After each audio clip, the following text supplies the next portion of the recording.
바른미래당이 또다시 내분으로 호된 진통을 겪고 있습니다. 네, 고성과 몸싸움까지 벌어졌는데요. 김관영 바른미래당 의원에게 직접 들어보는 시간 마련했습니다. 어서 오십시오. 네, 네, 오셨습니까? 안녕하세요. 잘 지내셨냐라고 질문 드리기가 좀 애매한 것 같습니다. 당 내분 상황이 워낙 쉽지가 않아서 지금. 당 내분 어제하고 오늘하고 사실 제가 고개를 못 들겠습니다. 어제 상황은 그렇지 않아도 예. 저희가 좀 영상으로 준비를 했거든요. 예, 예. 영상 보고 나서 예, 얘기 예. 나눠보시죠. 예.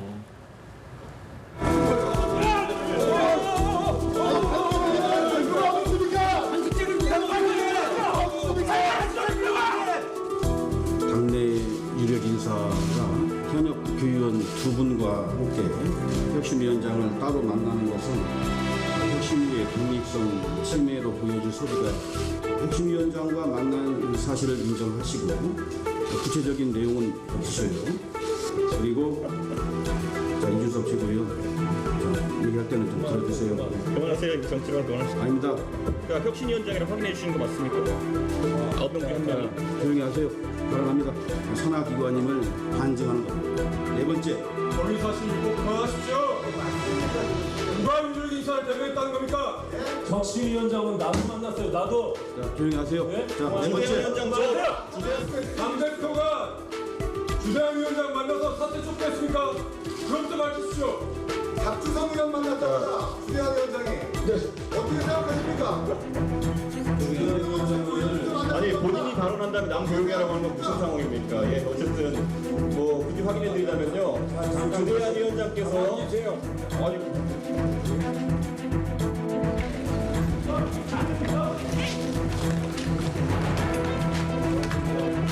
대화만 요구합니다. 해지를 요구하는 게 아니라 대화를 요구합니다. 대표님과 전현현 대표 자리에 앉으십시오. 도망가지 마시고. 가실 거면 저희를 밟고 가십시오. 저희는 어떻게 해야 됩니까? 어떻게 대표님과 다니까?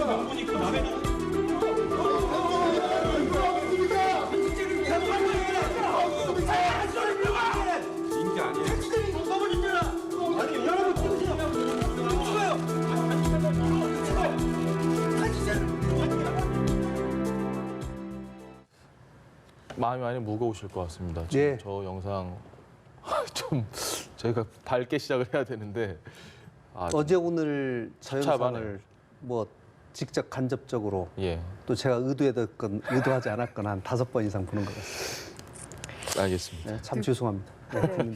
지금 마지막에 예. 이 상황이 어떻게 된 건지 누구 아는 사람 있냐라는 그런 자막이 있었는데 예, 사실은 정확히 모르는 분들도 좀 많으실 것 같거든요. 상당히 많으실 겁니다. 지금 아마. 상황을 어떻게 좀 파악하고 이게 계신가요? 핵심은 어제 최고위원회는 이제 혁신위가 출범을 했지 않습니까? 예.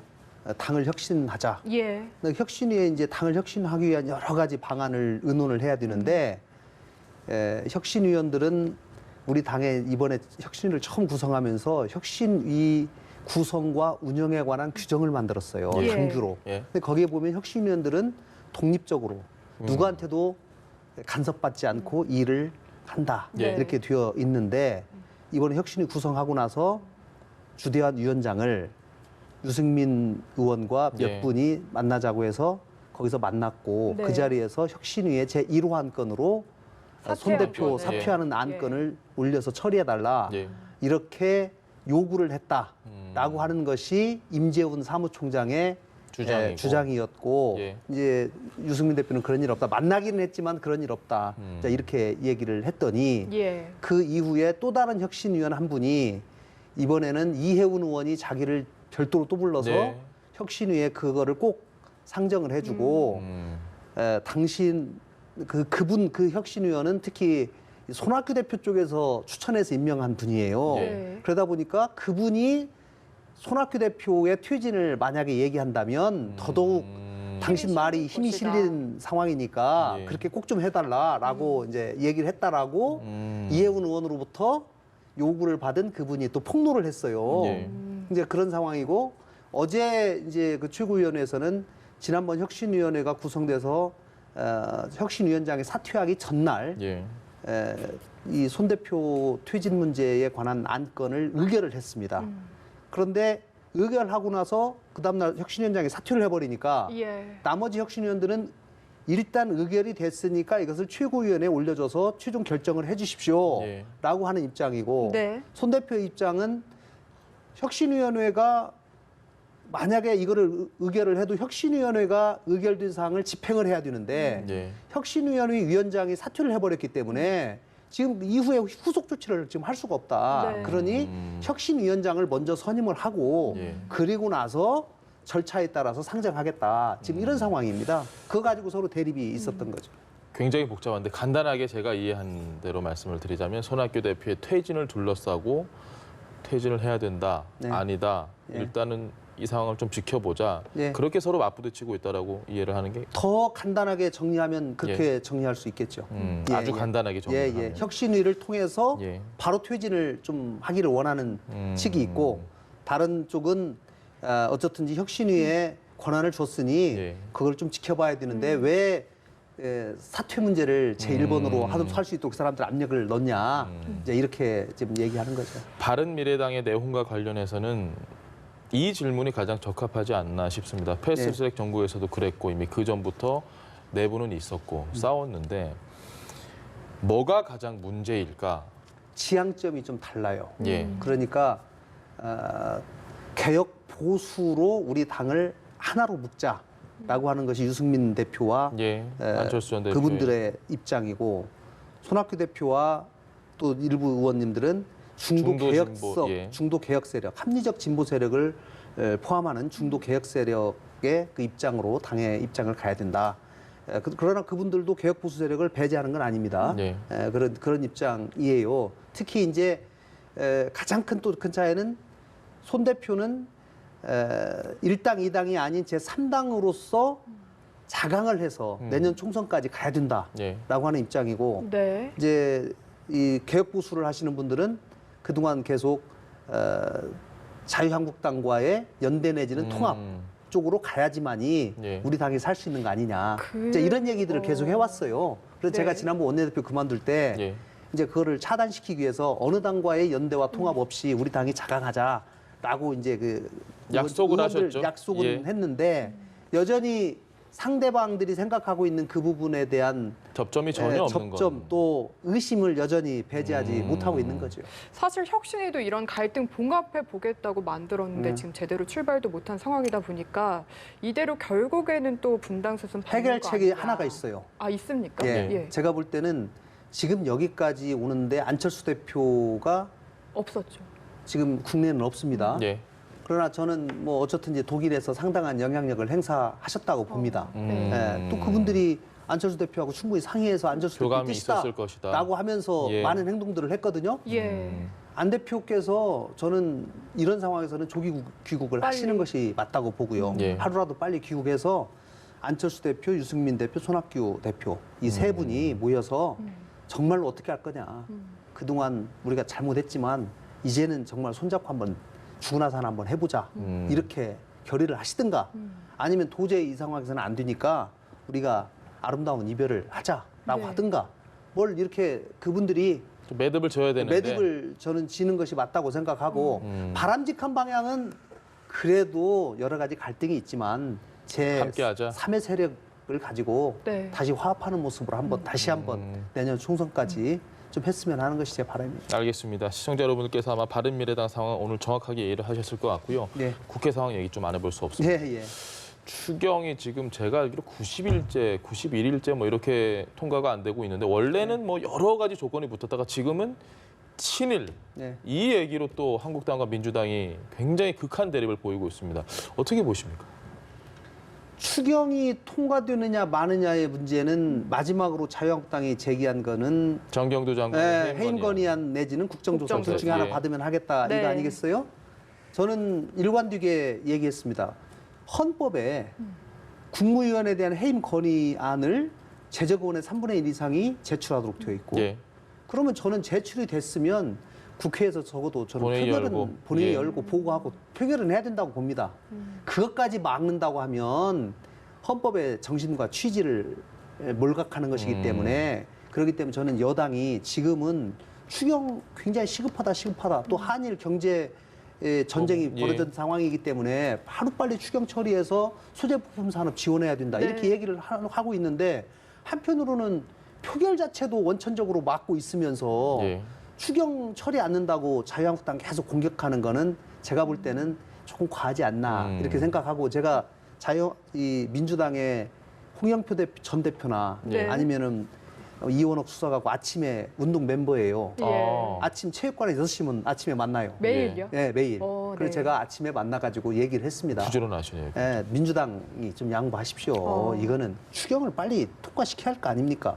국민들은 민주당에서는 추경 계속 해야 된다라고 얘기하면서 해임 건의안 그거 하나 못 받으면서 네. 추경도 처리하지 못하면 결국 피해가 국민들한테 가는 건데 그러면서 자유한국당 계속 공격만 하는 이거는 저는 나라로서 바람직하지 않다고 본다. 양보를 하라 이렇게 했더니 민주당은 이러면 버릇된다. 옛날에는 워딩 그대로는 아닌 거죠. 예. 뭐 말을 하자면 그렇다는 거의 말씀이신 비슷한 거죠. 예. 그래서 이거를 양보하면 더 요구하고 이걸 양보하면 더 요구하고 계속 이렇게 자유한국당 입장을 계속 반복해왔다. 반복해 왔기 때문에 이번에 이걸 양보하면 또 다른 걸 더 요구할 거다. 그래서 자기들은 더 이상 원칙에서 물러날 수 없다 이렇게 얘기를 해요. 예. 그러나 참 이인영 원내대표가 굉장히 답답할 거예요. 예. 저도 원내대표 해봤지만 이런 상황이 되면은 지금 2달 동안 뭐 한 게 아무것도 네. 없잖아요. 예. 본인도 굉장히 갑갑하고 국민들께도 죄송하고 할 거지만 그러나 여당 원내대표 자리는 사리가 많이 나오는 자리입니다. 많이 생기는 자리인데 예. 참고 또 가서 설득하고 이렇게 해야 되는 자리예요. 그렇기 때문에 저는 국방부 해임 건의안 과감하게 받고 제가 그랬어요. 추경도. 받으면 나는 부결될 가능성이 높다고 본다. 음. 그리고 토론을 잘해라. 표결하기 전에 토론하거든요. 예. 왜 이 사람이 해임 건의에 이거 저쪽 자유한국당의 주장이 정치적인 공세다. 네. 사실은 문제도 안 되는데 과거 사례들이 쭉 있는데 옛날에는 이거보다 더한 사례가 있었는데 그때도 해임 건의안 제출하지 않았다는 것이 또 민주당의 논리 중에 하나예요. 예. 그러니까 그런 얘기를 다 해라. 본회의장에서. 그리고 나서 투표하면 내가 볼 때는 이거 쉽지 않다. 그리고 과감하게 정면 돌파를 해야지 이걸 원천봉쇄한다고 될 일은 아니다. 라는 얘기예요. 알겠습니다. 민주당에서는 그래도 가결될까 봐 좀 걱정을 하는 기류도 걱정하죠. 있는 것 걱정하지만 같아요. 예. 정면 돌파해야 된다. 정면 돌파해야죠. 그리고 조금이라도 가능성이 있는 의원들한테 예를 들면 가서 설득하고 네. 이건 이만저만 하니까 이거는 부결로 좀 도와주십시오. 예. 네. 하고 얘기를 해야죠. 알겠습니다. 알겠습니다. 추경 문제가 정말 안 풀리고 있는데 예. 이런 와중에 김재원 예결위원장이 네. 정부가 좀 불성실하다 이렇게 네. 해서 심사를 중단을 했습니다. 네, 예. 이런 결정을 좀 어떻게 보시나요? 안타깝죠. 지금 상부로 내려가셨다고 예. 들었습니다. 근데 이제 다행히 감액 심사는 제가 끝났다고 들었고 예. 네. 이제 증액 심사가 남았는데 저도 지금 이번에 일본과의 문제 때문에 부품 소재 산업에 대한 지원책 예. 이것을 급하게 정부가 또 추경으로 더 증액을 해야 되겠다고 갖고 왔는데 그러면은 도대체 그 사업이 어느 분야에 어떻게 쓰이고 어떤 계획을 가지고 있냐 예. 제가 산자위에서 이번에 업무 보고를 했는데요. 예. 알아보니까 그게 일주일 만에 다 이루어졌더라고요. 그래서 사실은 충분한 사업성 검토가 이루어지지 않고 있어요. 우리나라 예산을 지원하려면 적어도 몇십억만 이상 되는 R&D 지원에 예. 관해서도 과학기술부에서 전부 타당성 평가를 합니다. 예. 이거를 지원했을 때 이것이 그 이상 효과가 있는지 수익성이 없는지 있는지 그럼요. 없는지도 다 따지고. 타당하는데 예. 이번엔 너무 급조를 한 거예요. 예. 예. 그렇기 때문에 그것에 대해서 정확한 사업계획서 갖고 와라. 지금 사실 잘 못 내고 있어요. 정부가. 워낙 급박한 상황이다 네. 보니까. 그러니까 그러나 저도 지금 급박하게 지금이 7월인데 예. 추경에 많이 통과되잖아요. 그럼 8월부터 뭐 정부 내 집행 절차가 있습니다. 네. 아무리 빨라도 10월, 11월에 집행되는 건데 예. 그렇게 됐을 때 과연 올해 추경에서 세운 그런 예산이 과연 제대로 집행될 수 있을까? 그리고 제대로 효과를 발휘할 수 있을까? 솔직히 이제 의문도 있어요. 그러나 또 워낙 시급하다고 하니까 하긴 해야 되죠. 그러나 서로 머리를 맞대고 정부도 솔직하게 우리가 좀 급하게 했지만 이런 건 너무 중요합니다. 그래서 와서 설명하고 이런 자리가 필요하다고 생각하는데 좀 더 나라의 장래와 미래를 위해서 조금씩 양보하면서 머리를 맞대는 자세가 필요하다고 생각합니다. 알겠습니다. 자유한국당과 더불어민주당이 또 하나 지금 충돌 아닌 충돌이 되는 지점이 네. 정개특위 위원장은 민주당이 맡았는데 예. 제1소위 이 선거법 문제를 논의해야 될 제1소위 위원장을 원래는 민주당 몫인데 한국당이 달라. 서로 약속했는데 왜 안 지키냐. 한국당은 그렇게 얘기하고 있고. 어떻게 보십니까? 바른미래당 입장에서는 해법이 명쾌하게 나올 것 같은데요. 이게 이제 좀 과거 역사가 있어요. 예. 3기 그러니까 3년차 원내대표는 원구성을 하지 않습니까? 예. 원구성을 할 때 모든 상임위원장을 다 펼쳐놓고 상임위원장을 어느 당이 몇 개 가져갈 건지, 어느 당이 몇 개 가져갈 건지를 다 나누지 않습니까? 예. 그 다음 나누는 것이 법안소위위원장이에요. 예. 그러면 법안소위위원장을 국회에 전체 다 나누고 나서 숫자를 먼저 나눠요. 예. 그리고 각 숫자별로 각 당이 가져갈 것을 다 나눕니다. 예. 이렇게 협상이 다 끝난 거예요. 그래서 예. 사실 정개특위위원장은 지난번에 소위원장을 민주당이 가져가기로 한 거예요. 예. 그리고 정개특위위원장은 당시는 비교섭단체인 정의당이 가져가기로 한 네. 거예요. 근데 지금 비교섭단체를 없애버렸잖아요. 예. 그래가지고 그거를 민주당이 차지했단 말이죠. 그러면 사실은 저는 일소위원장은 바른미래당한테 줘야지 맞다고 생각합니다. 한국당이 아니라. 예. 명쾌한 해답이 나왔네요. 예, 이렇게 싸우지 말고 바른미래당한테 알겠습니다. 비교섭단 1당과 2당이 아닌 지난번에요. 예. 사개특위 제1소위원장을 예. 원래 1당, 2당 중에 하나 가져가기로 했는데 두 예. 당이 너무 세게 붙어가지고 해결이 안 나가지고 결국 비교섭- 우리 당에다 가져왔어요. 아. 그때 바른미래당의 오신환 현 원내대표가 예, 예, 예. 사개특위 제1소위원장을 했습니다. 그래서 그때 사보임 얘기가 많이 나왔었죠. 어쨌든지 공수처 법안하고 예. 그 법안을 이제 검경수사권 조정안 그거를 의논하는 가장 핵심적인 소위원장을 맡고 있었죠. 관례에 네. 비춰봐도 그럼 바른미래당이 가져가는 게 첫 전혀 이상하지 번째 않습니다. 해법이 될 수 네. 있다. 이고. 예, 아마 저희가 예. 또 맡으면 네. 국회 여러 가지 산적한 정치개혁 문제를 잘 해결해 낼 것이라고 저는 생각합니다. 네. 알겠습니다. 그게 첫 번째 해법이고 지금 한국당에서 주장하는 건 좀 어떻게 보세요? 그러니까 제가 금방 말씀하신 대로 소위위원장을 전체를 놓고 몇 개 이렇게 가져가기로 다 했는데 그때는 이것이 그 소위위원장을 민주당이 가져가는 걸로 이미 됐어요. 예. 예. 한국당은 사실 다른 소위원장을 이미 가져간 거예요. 네. 그러니까 민주당은 또 할 말이 있고 자유한국당은 또 위원장을 민주당이 하니까 소위원장을 자기들이 해야 된다 이렇게 얘기하고 있는데 사실은 위원장과 소위원장을 같은 당에서 하는 경우도 또 꽤 있어요. 예. 그러니까 뭐 양당이 뭐 합의를 했다고 하는데 뭐 저는 뭐 그 현장에 있지를 않았으니까 네. 뭐라고 얘기했는지 모르겠는데 서로 신뢰를 가지고 알겠습니다. 하다가 안 되면 바른미래당에 달라. 국회 상황은 저희가 여기까지 알아봤고 이제 마지막 질문 드리겠습니다. 예, 예. 추석 때면 아마 바른미래당이 굉장히 중요한 기로에 서지 않을까 싶은 게 예, 예. 손학규 대표가 약속했던 추석까지 10%. 네, 예. 근데 만약 10%가 그때 나오지 않는다면 네. 어떻게 될까요? 손학규 대표님의 이제 결단이 남은 거죠. 예. 그런데 지금 제가 걱정인 거는 손 대표님이 그 말씀을 4월 중순에 하셨어요. 예.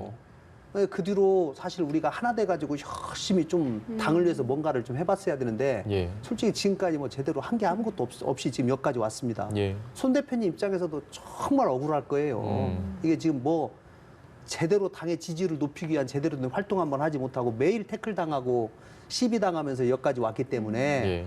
과연 그렇게 계속 지금까지 당권에 대해서 비판적이고 도전하셨던 분들이 여전히 10% 안 올랐으니까 빨리 그만둬라. 예. 이렇게 주장할 수 있는 명분이 있는 건지 솔직히 좀 의문도 있는데 네. 어쨌든 손 대표님 입장에서도 국민들 앞에는 국민들은 약속은 다른 했으니. 생각은 안 해요. 예. 그냥 딱 그 단순하게 기억하고, 그것만 예. 생각하거든요. 수치가 기억하기 쉽습니다. 예, 그것만 생각하니까 손 대표님으로서는 굉장히 여러 가지 많은 고민을 할 것이라고 생각합니다. 네, 알겠습니다. 결국에는 손학규 대표가 스스로 결정을 할 것이다라는 네. 이야기까지 들어봤습니다. 지금까지 바른미래당 김관영 의원과 함께했습니다. 말씀 네, 감사합니다. 고맙습니다. 고맙습니다.